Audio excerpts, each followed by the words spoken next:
Hello, friends. The question of the day is what differs the people who prosper from people who don't prosper? Those that are able to save money consistently through the years from those who don't. Here we talk about investment, business, real life, and money. Today, the question is about investments. So, what is needed for someone to prosper? First thing that I think is this. Most people think that people who prosper are playing better the same game as everyone else is playing. And the reality is this, that they are playing a different game. I not want to put myself as someone who is very prosperous, but I'm doing okay here in Brazil. Of course that Brazilian standards are different from US, but right now here I'm doing okay. And then, so what when I when I first thought about this, playing a different game, I remember when I was starting at real estate investment, and the line of thinking that I was establishing for myself at that moment was completely different from everything that people do. What I thought was this: I was not willing to work and then buy real estate. What is usually what people do. What I start to do is this. I started to I bought a small piece of land and I work myself alongside with other people, just few people that I were able to hire at that moment to build a small warehouse. Then I started to receive rent, and then I save money. After some time, I do it again and again and again. That's was my project at that moment. And when you think about the situation, it's something very different. It became a professional role for me, but a very unusual one. Because what was my profession at that moment?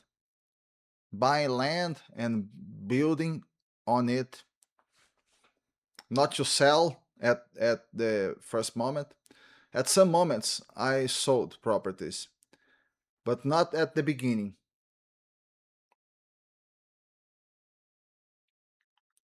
So it's a different kind of game that I was playing at that moment.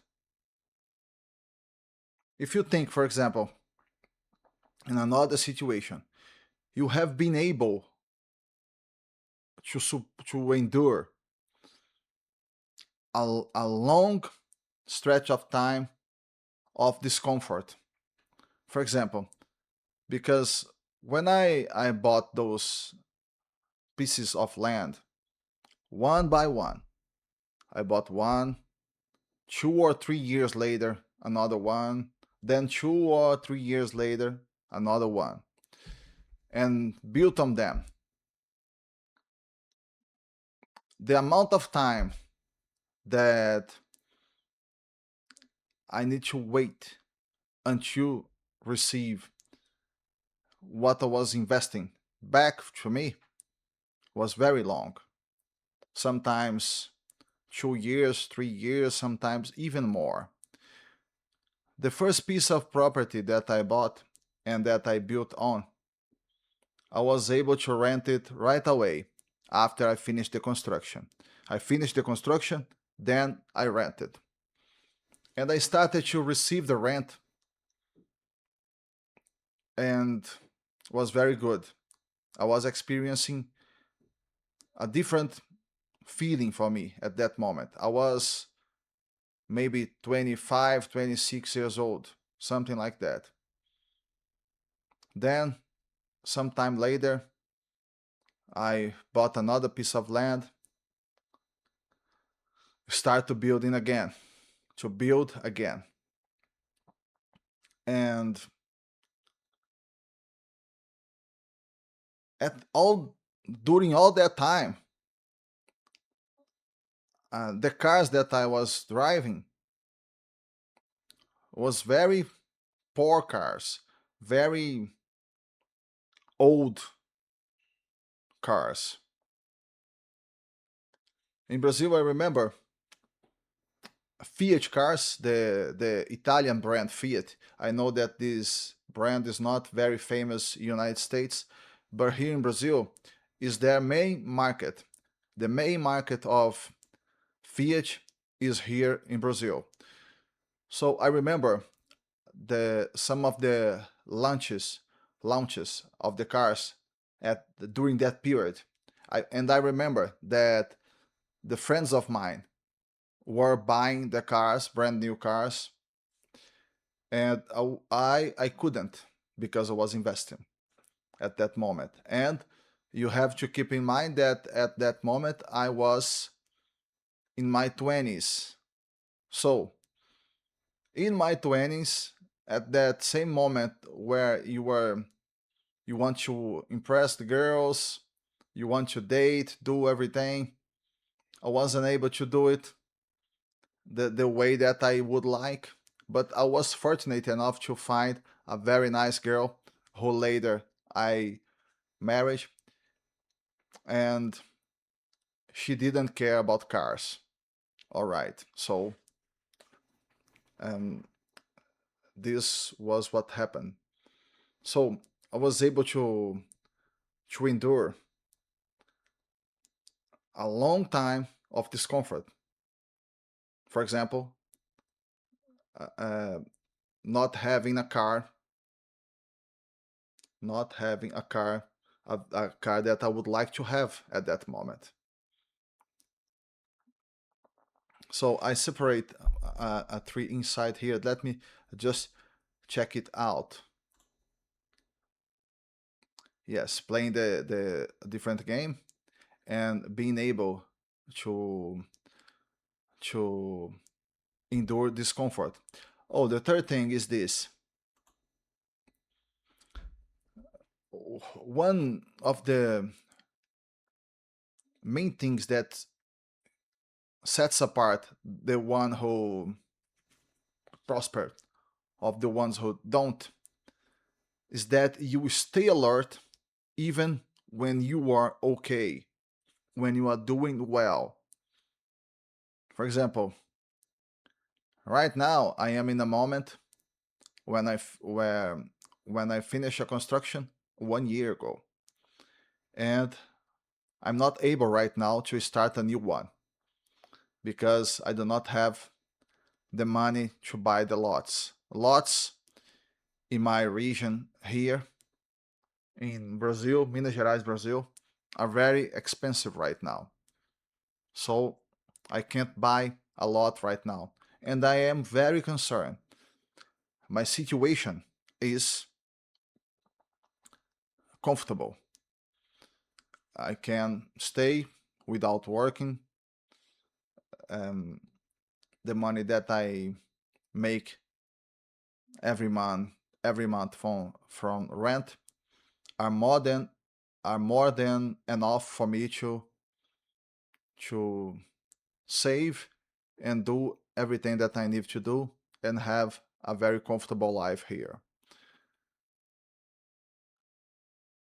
But I am discomfort because I I am so I have been working for so many years, for more than 20 years. I'm 47 now. That for me to be without working is not good. I want to go back to work, but I will have to wait a little, a little more. I have a house that I'd like to sell. The last construction that I built, I built, but unfortunately, the taxes, the interest here in Brazil right now are very high. So people who has the money to buy the house, they prefer to put the money in the bank and receive interest. People who doesn't have the money and who have to finance, they are not willing to finance right now because financing the interest is too high, so they are going to pay two or three houses, so it's difficult for them. So what I need to do now? Wait, save money, and one of the two things is going to happen first. Or I will sell the house, or I'll save enough to buy a new lot and start again. Because as soon as I'm able to buy a new lot, I can start, even if it is just me and someone else that I could hire. I'll be completely okay with that. So you need to play a different game from everyone else's. Being able to endure discomfort for a long stretch of time. And three, you need to stay alert even when you are comfortable. All right, my friends, this is everything that I got for you today. Thank you for all of you that were watching, and I see you in the next video.